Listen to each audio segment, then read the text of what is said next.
15 minute भितर जदि केबे चितौ पिठा तैयारी करना ताले ए रेसिपीटी आपणक पाई।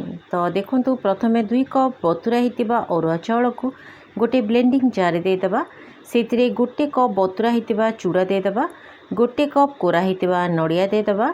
आउ एथिरे अल्प पानी देकी याको आमे चिकन करके ग्राइंड करदेबा। पूरा चिकन करके बाटिबे ताहले पिठा बहुत बढ़िया बनिबो।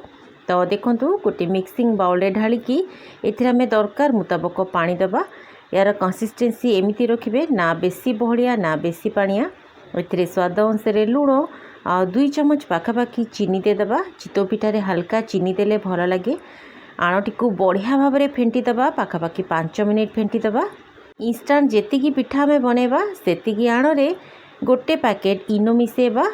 आण को बढ़िया भाव में गोड़े देबा। बैटरटी को आपण फॉर्मेट करके मध्य पिठा बने पारिबे। तेबे मु इंस्टांट बनाउची। एटी देखंतु इनो मिसेला परे गोटे कड़े रे तेल देकी पिठा पकेबा, ताकू घोड़ेकी साइड रे 2-3 चम्मच पानी देकी लो फ्लेम रे 2 मिनिट बसेबा।